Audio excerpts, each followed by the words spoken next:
So this is Okay. episode 5, Fremzenek Podcast. So we have a recurring guest now, David Johnson. If you want to introduce yourself. Yes, I didn't see you there. I'm David the Johnson. You may or may not know me. I study economics, but I also study other things too, which is pretty interesting. So today we're responding to I'd say fan mail, I suppose. I don't know.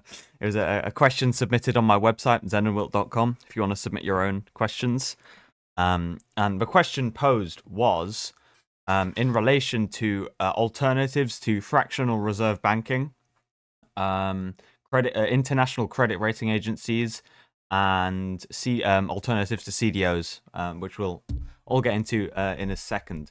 So we'll start on fractional reserve banking. So I'll explain what that is and my understanding of that, and then I'll let David Johnson speak. So fractional reserve banking, in my mind, this isn't in my mind, this is an objective truth, is when a bank holds a certain percentage of deposits in liquidity, but the other percentage is invested or given out as loans and etc. So in the UK, we don't have a strict control of this. The government doesn't enforce this, but the banks after the 2008 financial crisis came together and they agreed that you should have a reserve rate of about 12.5%. And so there's some benefits to this, right? So it doesn't maximize liquidity, but it's one of the highest liquidity options out there. So what it does is it facilitates investment through deposits. So the bank can essentially it can create money, right? So if someone deposits £1,000, the bank, because of the agreed reserve rate of 12.5%, can lend out about £875 of this £1,000, and the loanee can then obviously put this in another bank and eventually it circulates around the system, and with a 12.5% reserve rate, about £8,000 in total liquidity is put into the economy out of just £1,000 of that initial reserve. So it really maximizes liquidity in the economy, but there are obviously downsides to this, which I'll get into, but I'll let David Johnson speak now. I would also say another thing that fractional reserve banking does is, and this is important, I would say, is expanding the availability of capital for lending, which could, be considered liquidity as well, but I consider it to be something a little bit different. Uh, Another thing I wanted to add is that uh, it's also probably the most profitable system, that banks can have. Because when you look at all these other options that we'll get into later, the problem is, holding 100% of deposits isn't entirely possible, because then otherwise loans cannot be issued. This would damage investment and spending, and that would also stagnate, as you were saying, the creation of money. So, from my understanding, even if it's a bit flawed, and we'll get into a lot of the disadvantages later, um, it's still the most effective, I would say, um, banking system, especially when it comes to ensuring that there's no um, infrastructural damage to the economy. If I'm making sense, Yeah. considering that it had a lot of the fallout from the GFC, the Great Financial Crisis, in mind during a lot of its implementation. Although it's interesting because I believe it was actually like formally introduced like shortly after Black Monday. So Yeah, it's really it's been yeah, around for a while, but as I yeah, it was said, like 1989, I want to say. yeah, I mean, reserve rates were more strictly enforced after the GFC, though. So I'll discuss sort of the issues, some of the issues with fractional reserve banking. So I think the most obvious one here is obviously the huge risk of bank runs. When only 12.5% of all deposits are actually held, if 12.6% of deposits are withdrawn at once, suddenly the bank can't pay up, and it's in these illiquid assets that they can't sell off immediately to make up for the withdrawal of a deposit. Suddenly you have this thing called a bank run, where the bank literally cannot pay out the money that people are requesting, and this is a huge issue, of course. Because obviously it reduces liquidity in the economy to an extent, because obviously people are trying to withdraw money to theoretically spend. This isn't always the case. It can sometimes be caused by market shock, in which case people are trying to withdraw out of the bank because they think the banks are going to fail, which is a whole other thing. But I mean, yeah, like the risk of bank runs is probably the biggest issue with fractional reserve banking in my mind, other than other things like profit gouging because of just as you said, just how profitable fractional reserve banking is, right? Banks, I mean, in the UK, right? I have some figures here. I believe make a 50% profit margin in some cases, and we do not have a bank tax nor a bank windfall tax. Simply we just tax them at a fairly reasonable rate. Our corporation tax is the lowest it's ever been. So I mean, you could also argue that, right? So there's certainly a fiscal aspect to this. I was just going to add that I think one thing that really makes the bank runs negative, when you're comparing and contrasting the advantages of fractional reserve banking. Part of the problem with bank runs with these systems is that with fractional reserve banking, since they don't have all the deposits, they do not physically hold all the capital. And when everyone's withdrawing at the same time, that's going to lead to, as you were saying, negative impact. Yeah. So Yeah, because suddenly, everyone's taking all their deposits out at the same time, and if it's not all held physically and it's all, lended out, then can't really, it's not sustainable in that yeah, regard. I mean, yeah, certainly. But I mean, the system as a whole is unsustainable, and we can get into that. So I mean, unless Yeah. you have any other criticisms of fractional reserve banking, I'd like to get into the alternatives now. I mean, I was actually going to say, you know, um, on the topic of the profitability of lending, um, when when banks in the fractional reserve system lend too much, it can result in economic overheating, as in the economy grows unsustainably fast, and the demands exceeding the productive capacity. So that's definitely, I would say, something that can only be regulated with different acts that we'll get into later and different laws and stuff that were later passed as a result of these financial crashes and these economic downturns. Hmm. Okay, so I think the first alternative we should talk about, because you've already mentioned this also, is full reserve banking, which is essentially that Yes. instead of having, I mean, essentially, right, you have a reserve rate, as we just discussed, of 12.5% in the UK, but full reserve banking, you'd have a reserve rate of 100%. Every single deposit is held, and I mean, the idea is that the banks can still loan, but they have to have an agreement with clients. So you'd theoretically have these high net worth clients which have a huge amount deposited into the bank, and they'd sign contracts to say, oh, yeah, of this £10 million you have deposited, we'll sign a contract and say we can loan out 2 million of this, and in return you'll get some of the interest from the loan. So, it's not that loans are impossible in a full reserve banking system. It's just they are significantly hindered because you need to make agreements with the clients. And it's more like the bank acts as a middleman between creditors and debtors rather than the bank being the creditor and the debtor at the same time. Yeah, no, I understand what you mean, and I also think another thing that really contrasts it from fractional is the fact that, again, since full reserve holds 100% of the deposits, that means that it can easily and readily be withdrawn, and as you were saying, this will prevent bank runs, and I would say sort of removes a lot of the pressure that's put onto these banks if everyone's withdrawing all their deposits at once. Yeah. So, I mean, this is the thing though. Full reserve banking has actually been tried. I don't know if you're familiar with this, but the Amsterdam Bank, or the Bank of Amsterdam, which operated on a full reserve banking basis from 1609 to roughly 1800. It was sometime in the 1790s when there was a bit of a scandal, which sort of ended up in them not doing full reserve banking anymore. All deposits were backed by precious metals because at this time they still used the gold/silver standard because all money was minted in gold and silver coins. Yeah. So all deposits I'm were glad made in we coins. retired that, by the way. Yeah, to an extent, I agree. I think soft money certainly has its benefits. Yeah. Yeah, Um, fiat money all the way. and so at the time, it was actually considered the most stable and trustworthy of all banks.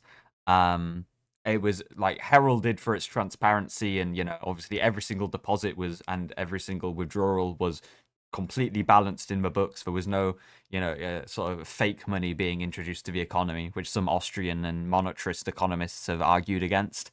But I mean, ultimately, the failure is that it didn't keep doing full reserve banking, which, I mean, it shows how unsustainable it is. It was exposed in the 1790s that in reality, recently the bank had begun not fulfilling its full reserves, and it was giving out loans to the Dutch East India Company. Which, I mean, you can also argue, right, that's the corporate world influencing the banking world, because I'm sure if you might be familiar with this, the Dutch East India Company was like incredibly rich. They had a net worth or a net valuation of $2 trillion at the time, or adjusted.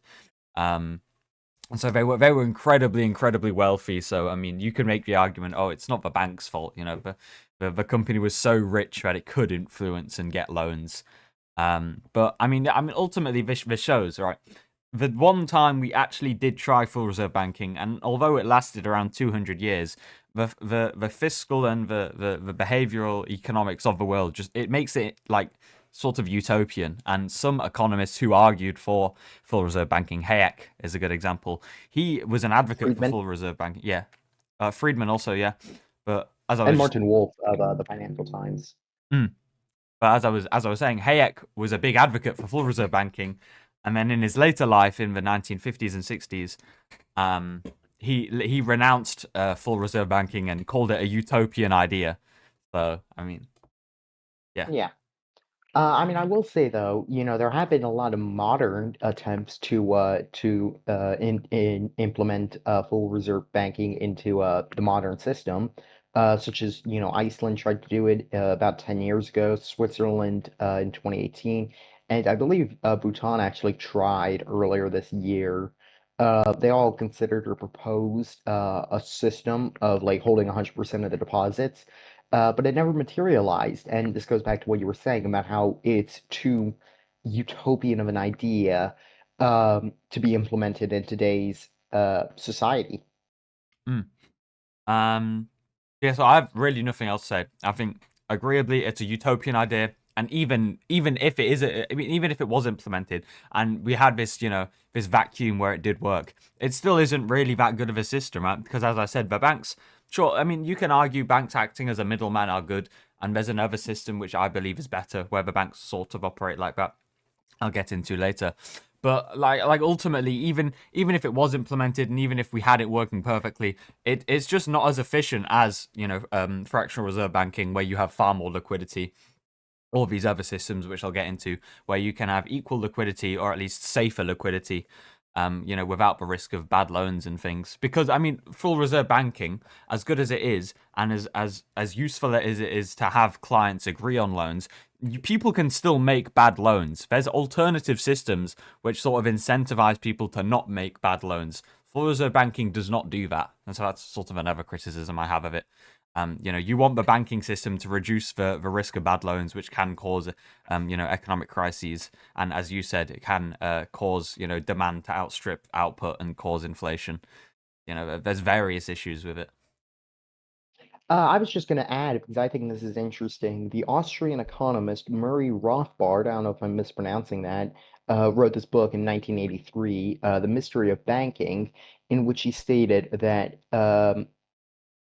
that these systems gave banks the fractional reserve banking systems gave banks a carte blanche or a blank check to create money out of thin air, later stating that allowing banks to determine the amount of money in circulation in, the economy via charging loans is too much power that a single entity, such as, a system of banks, uh, should not have. And he also argued that the problem with fractional reserve banking is that the time scale of a bank's balance sheet, um, makes it fundamentally flawed because when a bank's long-term assets, such as its loans and mortgages, securities, are funded by short-term liabilities, such as clients' deposit money that they can withdraw at any time, it sort of creates a mismatch and a bit of a disconnection there.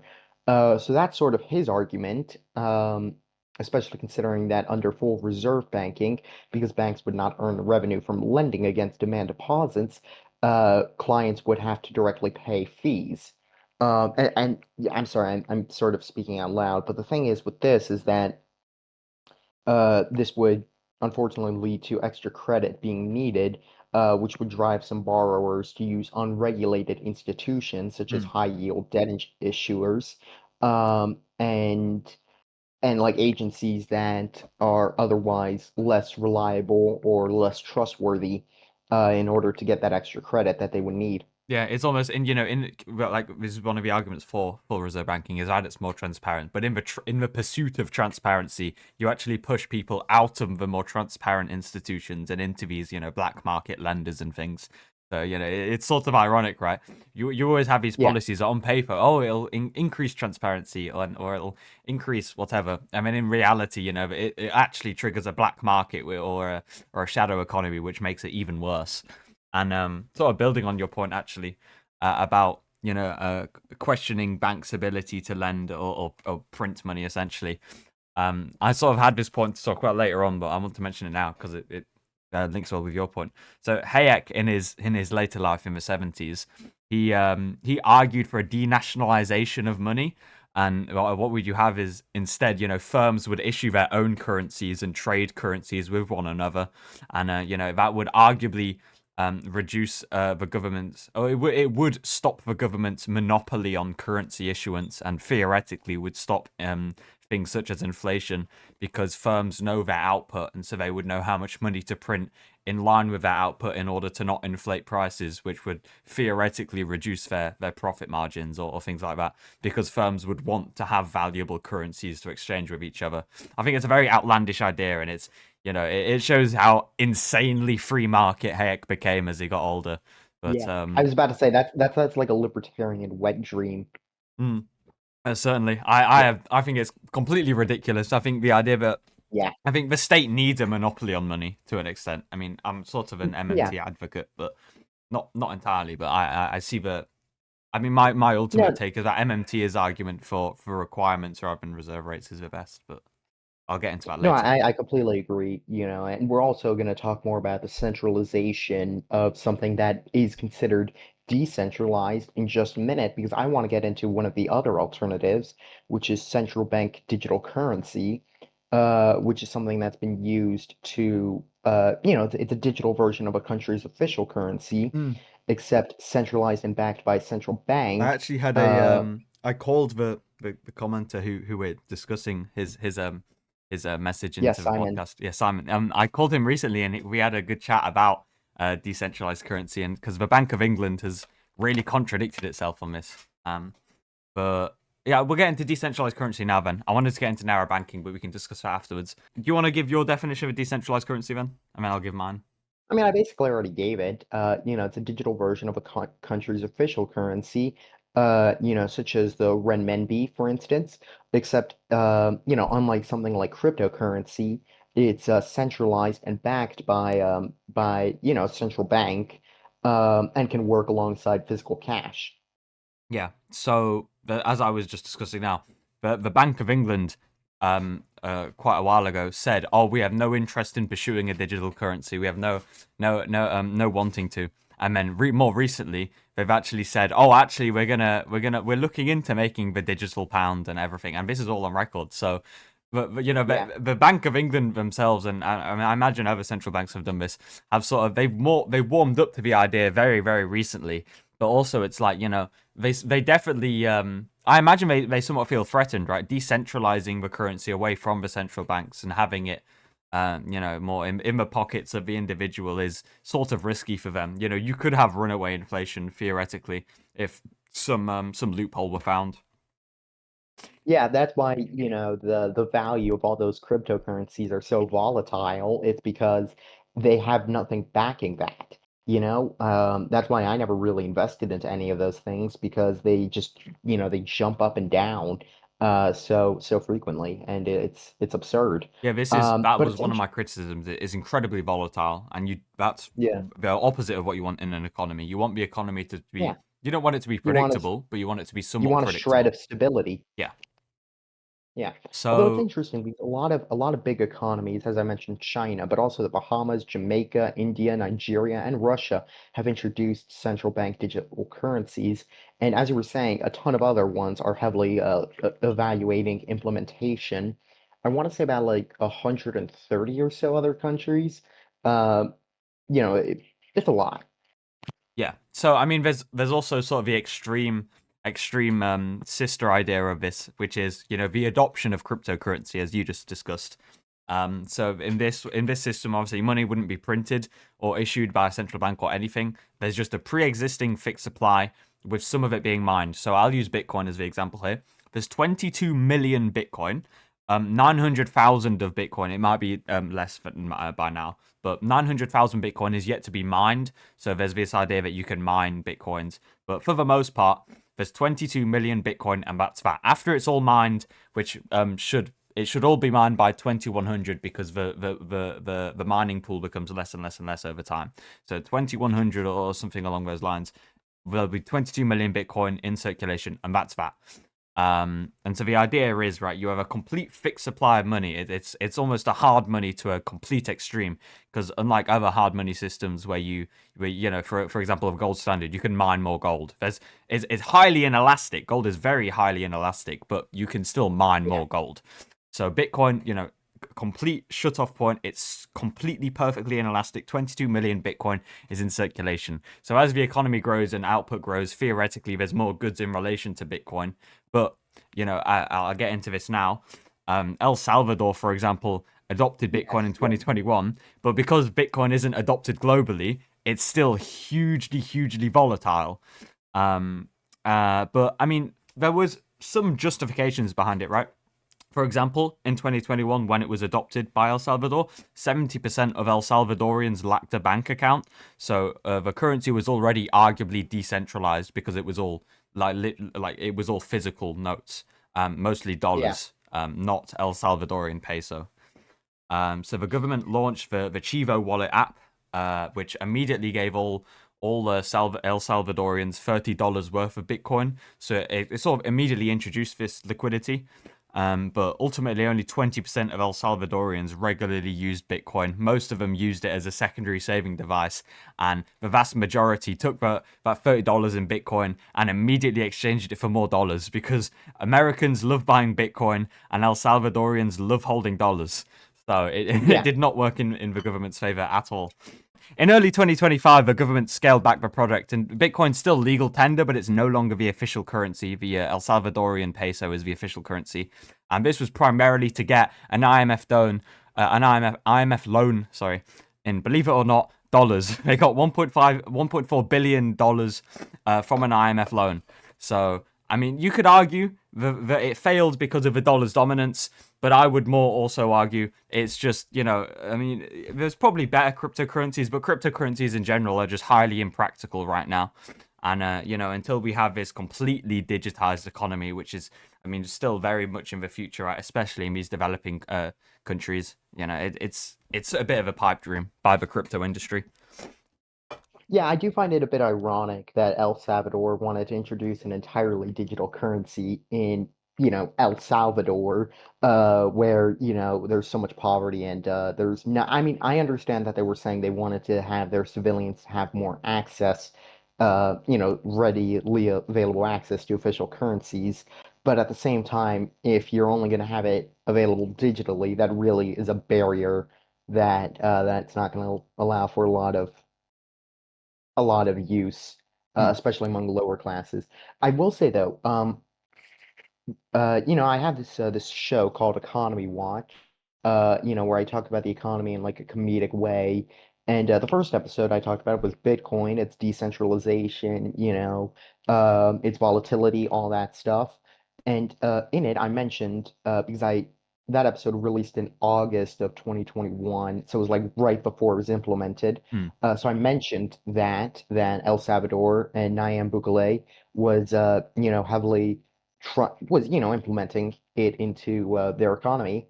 And then, like episode 3, I want to say, was about the El Salvador.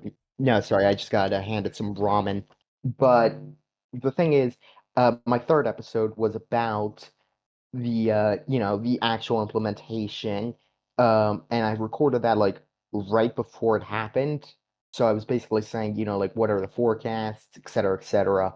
Um, and I find it interesting because ever since I haven't really like followed up on that, I kind of forgot that that happened. And it makes sense considering that, as you were saying, it kind of backfired on the government. Yeah, like I said, I mean, it essentially, I mean, it did wonders for circulating more dollars in the El Salvadoran economy. It certainly increased liquidity, but not in the sense that they wanted to, which is ironic, right? They wanted to increase liquidity and they wanted to increase access to money, and they did. But I mean, it was more like the government should have just gave everyone dollars instead of gave everyone Bitcoin, which they immediately sold $4. But I Yeah. mean, some more arguments for this system, right? It introduces the idea of DeFi, decentralized finance, where banks in the system would act more as middlemen, much like the full reserve banking system, where hang on, let me find my notes here. So like people would sort of lend their currency to banks, and then banks would loan out the currency to people in need of it, and then you could theoretically, earn interest on your loans to the bank, and and you could use theoretically you could borrow currency and use physical assets as collateral. So it would essentially be like a full reserve banking system, except people, retain control over their money, and using smart contracts and things like that would immediately receive interest payments. Which, I mean, that's one of the benefits of crypto, is that you can use smart contracts, which it reduces the risk of loan fraud and people not having the collateral they need. But also, like as I said again, it's very utopian. It's very much a pipe dream, right?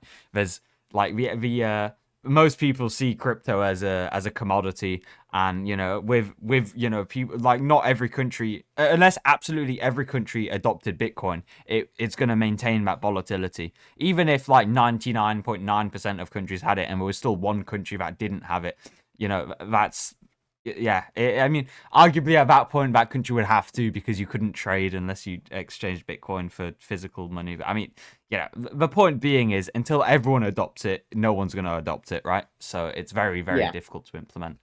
And I mean, I think the fact that all those El Salvador clients ended up switching out their Bitcoin for dollars kind of goes to show their faith and the general public's faith in, in cryptocurrency as a legitimate form of exchange. I mean, that, and also, right, is it relies on Yeah. internet access, which El Salvador Yes, lacks. They don't have full internet infrastructure. And even if they that's what I do, mentioned. Yeah. there's not an old population, but a lot of the population aren't tech literate. So some of them didn't even understand like what it was, right? They Yeah. literally just thought it was an extension of a bank account with just, fully smaller numbers instead of actual, thousands of pesos. I mean, So, that's the problem when you try to implement a completely independent, decentralized, sort of like renegade form of currency and try to, like put it in a costume and sell it as something that's official and meant to be an extension of the government's, sort of money supply. Because after a while, I mean, in general, people wouldn't really be able to understand it, and I feel as though that there was always going to be that disconnection. Um, you know, yeah. So I'll yeah, get into narrow banking now.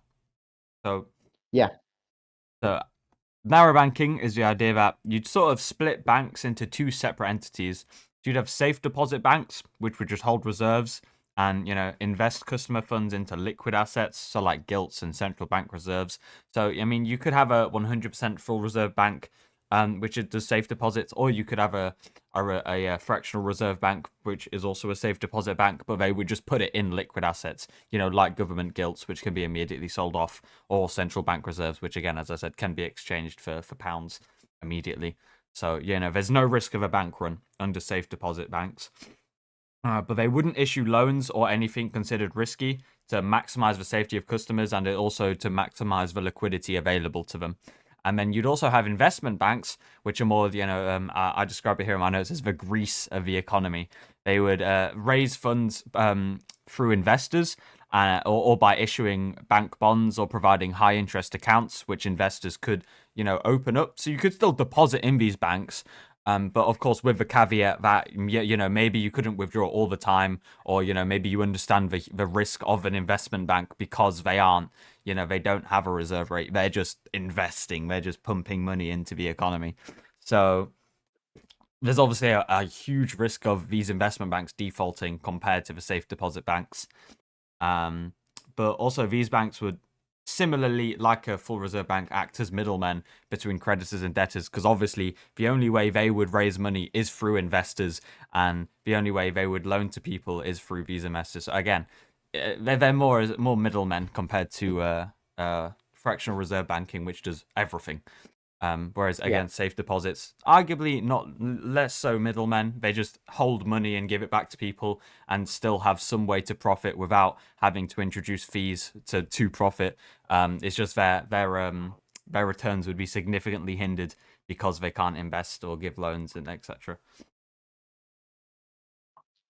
I was just gonna say though, I was reading some of these IMF papers that they have, like the working papers on pretty much all of these sort of concepts that we're talking about, like the of credit rating agencies and commercial banks, and also, as we were saying, banking, and it's really exhaustive, like their research and their explanation of how the best form of regulation and the best form of managing these banks is to literally just give them the most safe and the most liquid assets, sort of like baby proofing, except for commercial banks.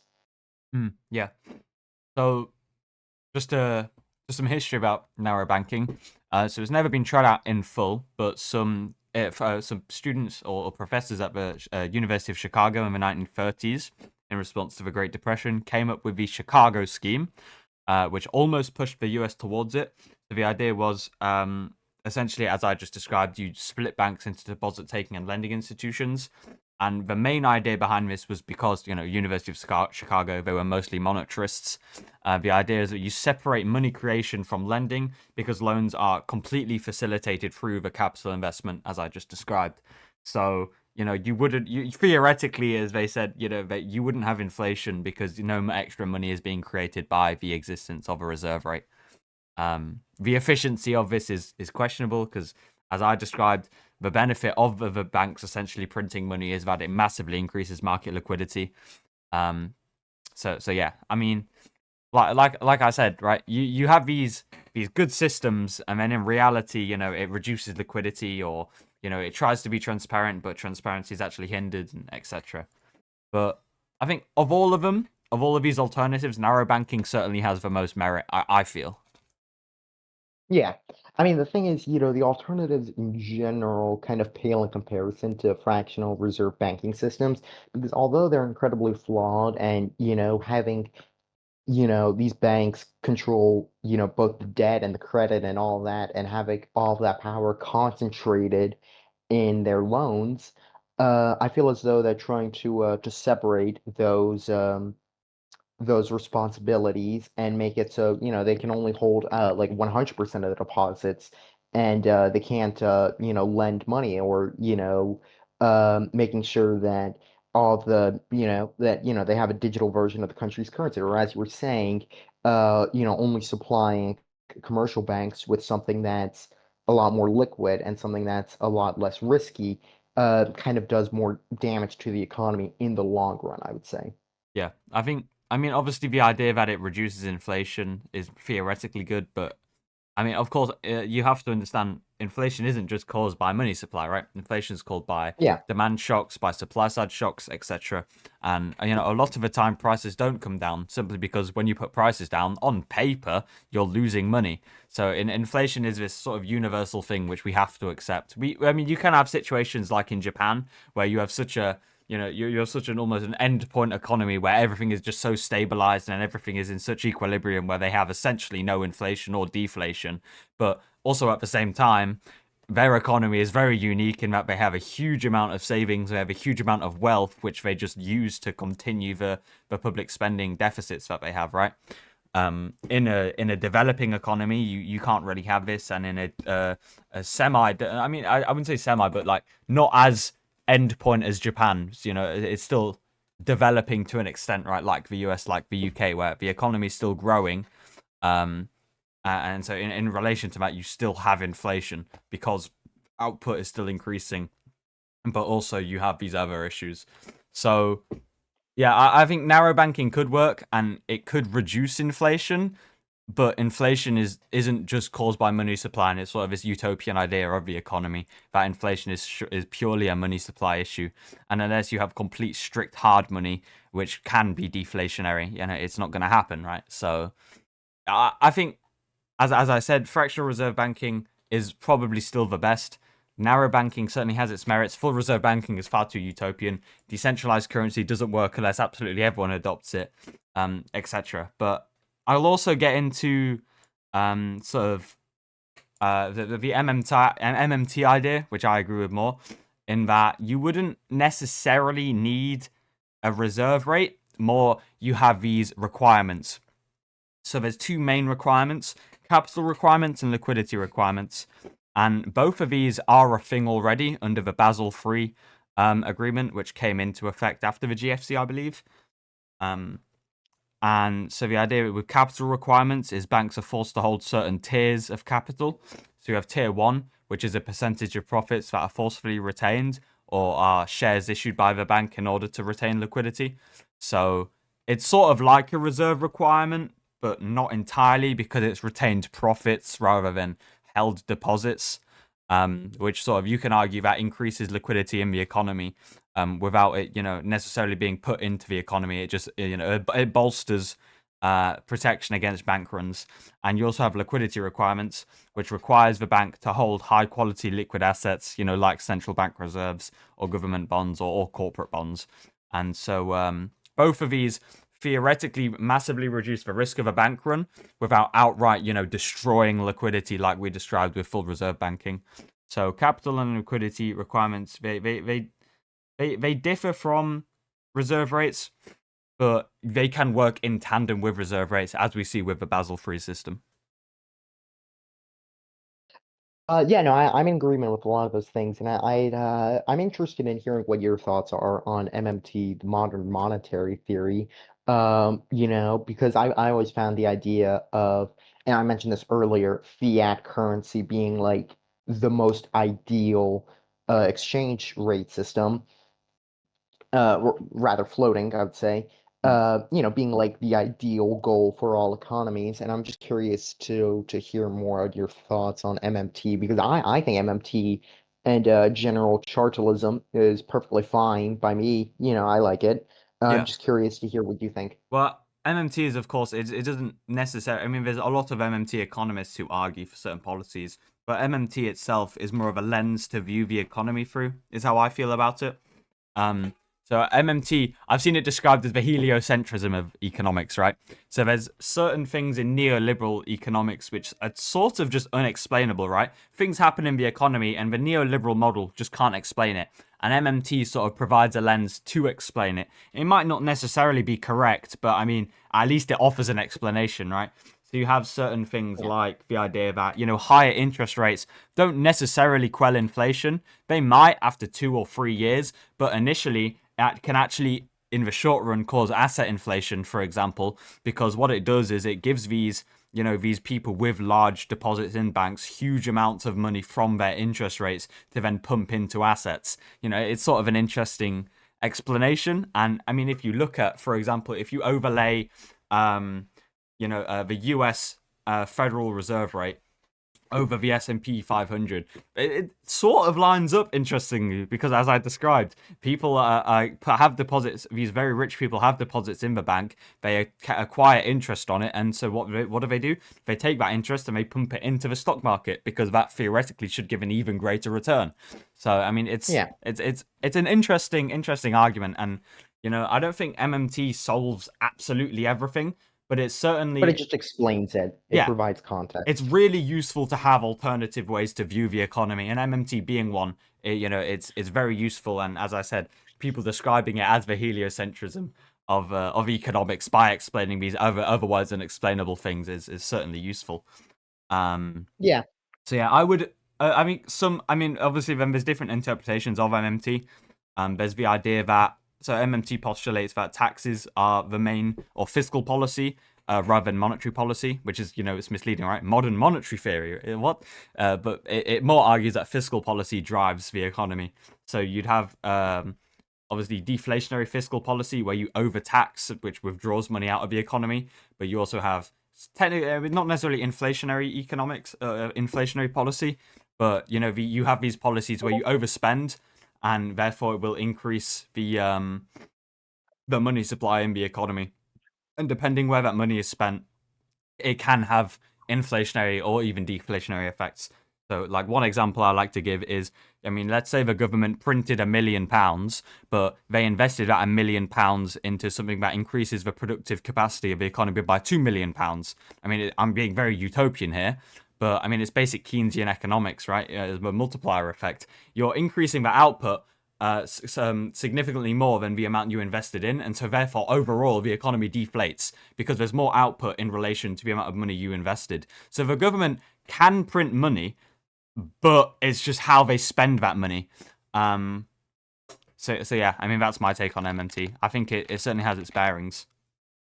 Yeah, no, no, I agree with you on that regard, especially what you were saying about the whole idea of the monetary policy and how the real question isn't really how the money or how much they print, but rather how it's circulated and how it's put and how it's spent into the economy. Yeah, just If I so make I sense. just want to expand on that spent point because I had a recent discussion with someone on Reddit, and they gave me this Oh, quote. oh, They you're said, on Reddit too? yeah. So they gave me this quote. They Yeah. said, "A state is not prosperous when its income is great, but when its expenditure is wise and efficient, and when the benefits from that expenditure outweigh the load imposed by its income." So I think that sort of sums up the idea of MMT, right? If as long as the Yeah. government is spending effectively and wisely, it doesn't matter the income and it doesn't matter the expenditure. It more matters how that is done. Is sort of the argument compared to this neoliberal idea of, oh, we need to tax less and let the free market decide, or oh, we need to tax more and spend more in order to facilitate multiplier effects and Keynesian economic ideas. It's sort of this middle ground where it's like, neither matter. It's more just how we spend the money. Yeah. Right now, Margaret Thatcher's probably rolling in her grave. So Yeah. essentially, right, MMT agrees with fractional reserve banking, but it claims that we need, instead of just reserve rates, we need requirements, so capital requirements and liquidity requirements. So I feel like fractional reserve banking is the ultimate form of banking, but we need to build on that. We already have capital requirements, we already have liquidity requirements, but more strictly enforcing these and building upon these is the what will benefit the system most. And as I said, getting back to, as MMT postulates, and I sort of agree, fiscal policy is far more important. And when you have, Lloyd's Bank made 3.4 billion in profit last year with a total revenue of 12 billion or something. So they have a roughly 25% profit margin, and that's other banks have even higher profit margins, right? So when we have such high profit margins, I feel we need that fiscal policy. We need maybe higher corporate rates or even a bank tax and things like that in order to just stop that, huge amounts of profits that they're making, rather than just solely focusing on monetary policy. Fiscal policy is the ultimate driver of the economy in my mind. And so also looking at the MMT perspective of how banks work, right?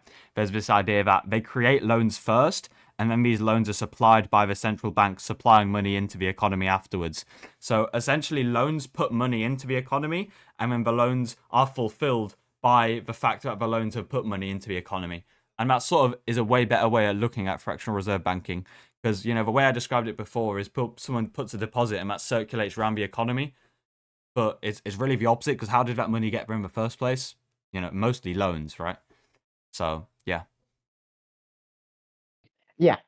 What was I gonna say? Yeah, no, I'm interested now in talking about some of the other things on our list that we I have wanted to some get to. other some more niche banking ideas to talk about. So we also have. I'll just quickly Yeah, go because over we them. really covered like a lot of the big ones, but But there's just two what more. There's other? just two more, and they're sort of niche. So I'll just go over them quickly. So Islamic banks, which are a very interesting one, they charge zero interest, right? So how do they make money? Yeah, So instead they agree on profit sharing on their loans. So this is the system I described earlier, which would it inherently stops bad loans from happening, because obviously an Islamic bank is not going to give a loan to something that they think is going to fail when they profit share from that loan. So if you see a company in a fractional reserve banking system, and you're like, oh, they could fail, but also I can sell this off, and as we'll get into later with CDOs, I can just sell off this debt and it's all good. You know, you're sort of incentivized to just give out loans and not Yeah. necessarily have good debt. So Islamic banks, by like literally making sure the bank is tied to that company, it massively mitigates the risk of bad loans. So I think that's an interesting one. I don't agree with it. You know, having no interest rate and massively. I mean, okay, arguably, right? MMT argues for a zero interest rate policy, which is interesting. But I don't necessarily think Islamic banking is the best, but it's certainly a very interesting system, and obviously Islamic banks continue to operate and profit, so it certainly works. I don't know if it would work on a macro scale, but it's an interesting one. And then we also have Yeah, it's an Marxian interesting concept. economics. So Yes, Marxists yes. argue for a totally nationalized bank, which focuses on social products rather than individual capital. So, you know, Marxian banks would probably just give out mortgages, but they'd never give out, you know, these huge loans we see billionaires taking out for venture capital.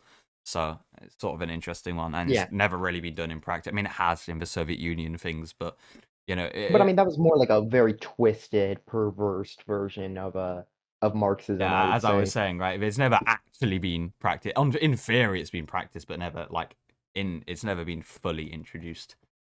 Yeah. So yeah, we can move on to credit ratings now, if Well, I you was going wanted. to say we could just take a brief look at collateralized Oh, debt obligations since they do tie in a little bit yeah, they tie in to more what with you were banking. saying. I would agree. I'll just describe CDOs then. So CDOs are very, very oversimplified here, but essentially banks packaging up debt and then selling it off to investors for a lump sum. So obviously the bank would no longer get the interest from this debt. They just immediately get a lump sum, which they can go then take this lump sum of money that they just got from selling off the debt and then go give out more loans. And then the investors obviously benefit because they're continually getting the interest from that debt. Um, and then to further go into detail, CDOs are packaged up into tranches, which is something I vehemently oppose because the existence of tranches literally facilitates bad debt. Because what tranches do is they take the CDOs and then they essentially put tiers in it. They essentially rank like in a tier list Yeah, based how on the good, level of credit risk. yeah, how risky the debt is, but also therefore based on the risk is how much return you'll get. So they'll sell these, you know, these highly safe debts to investors. And that's not necessarily a bad thing, but the fact that you're tier listing it, so you have these bottom tranches, which are the absolute, you know, lowest of the low trash debt, but they're still selling it off, even though they know it's risky. And so the fact that they can continue to facilitate that and investors continue to gamble on that horrible debt, it literally incentivizes the bank to just give out bad loans and bad debt because they're like, oh, we can just put it in a bottom tier tranche and sell it to some investor, right? Like Yeah, junk bond. yeah, it literally causes bad debt. So I think the CDOs themselves aren't bad, but the way we operate them with tranches is horrible. Um, I mean, I feel like part of it being, meant to incentivize and promote risk taking, kind of is sort of shooting itself in the foot because if you're selling off these junk bonds and these low credit and again this ties into credit ratings, these low credit tranches and these low credit packages, then that's just going to to result in offloading all this risk and all this debt, which, as we saw in the Great Financial Crisis, spread throughout the entire financial system, resulting in mass defaulting, people losing their houses. It was just a domino effect, yeah, like it's meant to increase liquidity, but ultimately, from the economic impact of it, it does the exact opposite, and that's why we needed Yeah. quantitative easing, right?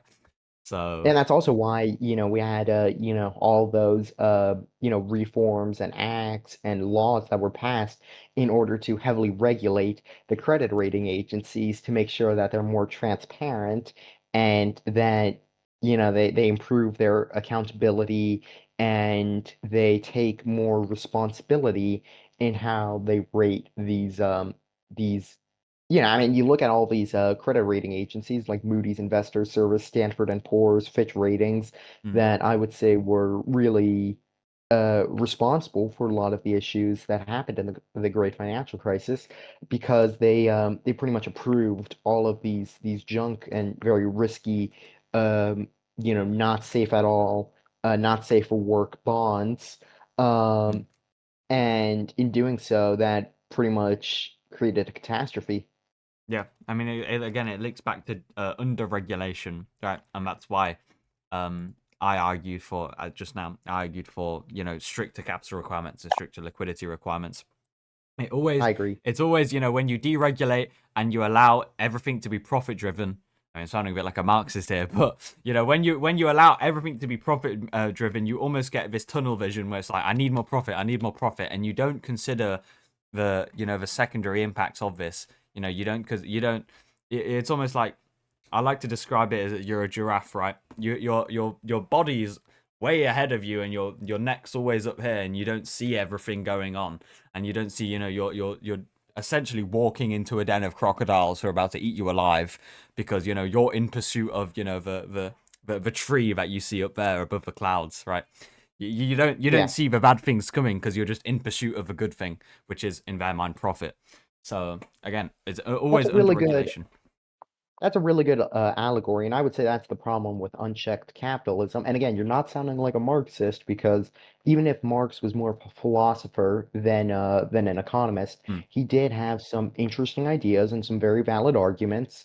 I'm not saying what happened with the Soviet Union is good because that is not It's Marxism. That's certainly a very messed up version of it. Uh, that promotes exploitation and authoritarianism, but I would say in general, the issue with unchecked capitalism, and again, this is what you were saying, is that when you're completely blind to the impact that your individualism and your constant dopamine chase for, the next best thing or, how much more profit can I get, um, it's never enough. That greediness is only going to negatively affect not only you, but the entire economy as we know it because it's all linked. hmm. Everything affects one another. And as we saw, not only with stuff like the Great Financial Crisis, but also things like Black Monday, that led to, just uh, shitstorm of of problems. Yeah, like again, it's always the best way to solve this is better regulation and just more strict regulation, not even just better regulation, because we do have regulatory bodies, but there's clearly a failure. I mean, the Bank of England very recently released a report. I believe it was last week, it might be 2 weeks ago now. Literally was saying like, oh, we're in. They didn't say this outright, but it was there was a very negative tone. They were clearly saying there's some issues with the banking sector. It's not looking too healthy right now, and I think again it's just down to the deregulation because they're saying that. But I mean, you look at the Q3 earnings of these banks. Lloyd's I gave as an example. There's others, HSBC, Barclays, etc., who are all reporting, huge profit margins. So the fact that they're continually getting these profit margins, it brings it into question. Clearly, they know something that we don't necessarily know. And again, I think that's just down to not regulating enough. I mean, people say, oh, you don't need they don't want a big government, but I don't necessarily think you need a big government. What you need is a strict government who genuinely enforces the rules, because it's surprisingly rare. Because their pockets are wide open for the banks to drop their 25% profit margins into their pockets. Um, I Yeah. mean, interestingly, you're in the US, you might not know this. There was a huge scandal, released by, I believe, led by donkeys and some other organization, and they found they could bribe their way into getting undisclosed information and they met with 5 different Labour MPs through a Conservative MP. So 6 MPs were all embroiled in this for £5,000. £5,000 got them in direct talk with MPs and getting undisclosed information. There's clearly a huge issue with corruption. You look at the most successful countries. You look at Singapore, for example. They crack down on corruption, but they also pay their politicians wildly unimaginable rates. I believe it's $300,000. That's not Singaporean dollars. That's US dollars. So that's even more Yeah, Singaporean six dollars. figures.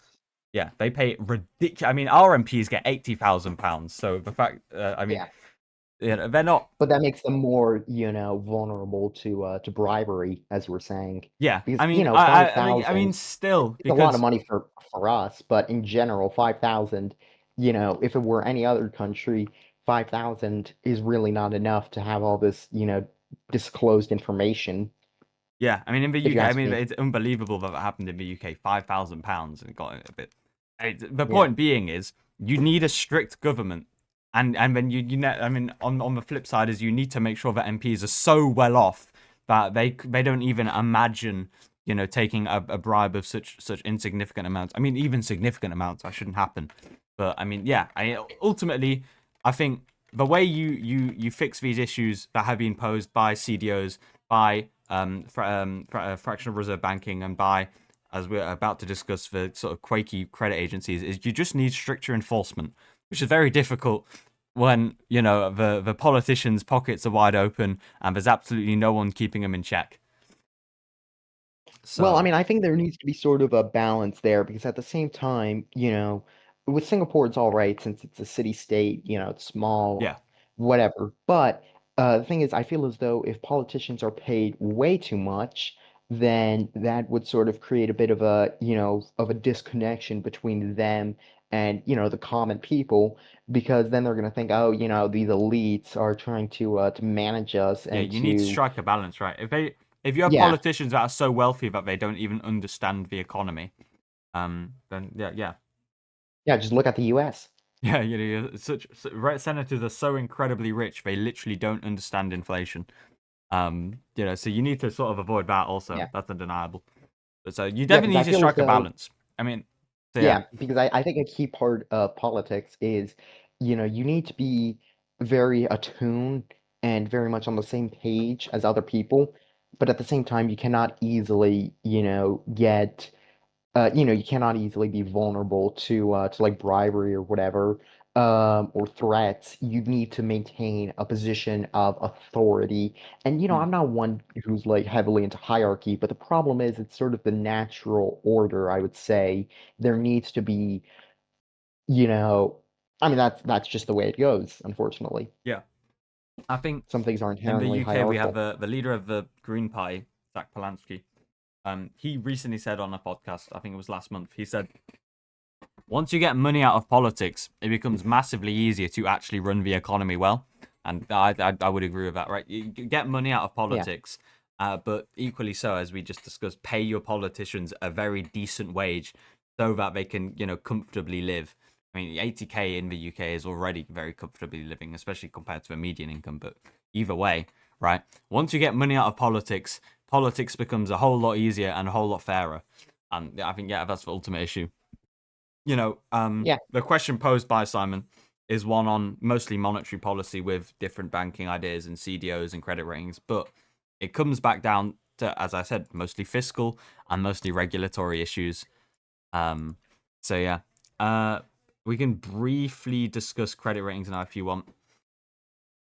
I mean, I would say we already pretty much talked about them, or at least we talked about them within the context of CDOs. Yeah, Um, so, I mean, I feel like we already pretty much explained what they are. I named a few. You talked about yeah. them as I mean, well. yeah. You named the big three, right? Moody's, S&P, and Fitch. Moody's being Yeah. in the US, S&P again being in the US, and Fitch being in the US, although it does have offices in London, so also the UK.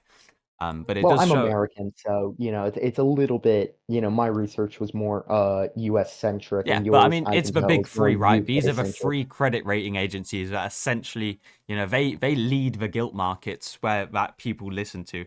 They're they sound the alarms when there's a gilt market breakdown, but very rarely it's not necessarily always based in reality, right? It's sort of a self-fulfilling prophecy. They say, "Oh, this economy is going to fail," so all the gilt investors pull out of that economy, and then suddenly it does fail because the government can't Yeah. service the debt. Although I would like to say on that, using MMT ideas, in the UK, for example, 40% of our debt is owned by the Bank of England. We could continue to do that theoretically. We could have all of our debt, 100% of our debt, owned by the Bank of England, and as long as they don't run quantitative tightening, and as long as we have these mechanisms to capture the wealth that is caused by that. So, for example, QE was shown to, in the UK, for example, it increased the wealth of the 1% by £128,000 with very, very little benefit to the average person. And why is that? Mostly because what it did was increase asset prices. So you could very easily run 100% QE where all debt is owned by the Bank of England, and as long as you have a mechanism such as a wealth tax, and I mean, as a geologist, of course I'm going to say this, but and a land value tax, which is deflationary because it reduces the barriers to entry for production. So you can actually capture the asset inflation caused by QE, which, using MMT theory, right, taxes exist to deflate the economy, not to raise money for government spending. I mean, you can see what I'm getting at, right? We don't need to service our debt as long as we have the mechanisms to capture the debt. And in my call with Simon, he did say, "Oh well, if you don't service the debt, the investors will pull out." But I mean, where do the investors go, right? If they leave the UK, we can tax their assets, we can have exit taxes, etc. I mean, yeah, right. In my mind, it makes sense. No, it makes sense to me as well. I'm sorry if we're not being so disagreeable today. It's just this is something that I feel as though can't really be disagreed upon. I mean, obviously, there are levels to this. You can't be too regulatory. No, you need a free market, right? You, as I described you need earlier, a free market. A Marxist bank where the bank literally just exists to service the government, it doesn't necessarily work. And so, yeah, I think people sometimes argue, we should have a united bank where you have a central bank and these. But as I just described with QE, if we had a central bank where people also deposit money, it just wouldn't work, because the central bank would exist to just print money to service our debt. And as long as we have these capture devices, and then we have these independent free market banks like Lloyd's, HSBC, the big four, as we call them in the UK, who continue the investment and act as I described earlier, the grease of the economy to keep everything running. Yeah. Okay, so I think that's it. You got any final comments? No, I don't have any final comments other than the fact that this is the first episode we've done that was dedicated to a single person. Yeah. That's pretty cool. I mean, as I said, zenonwilt.com.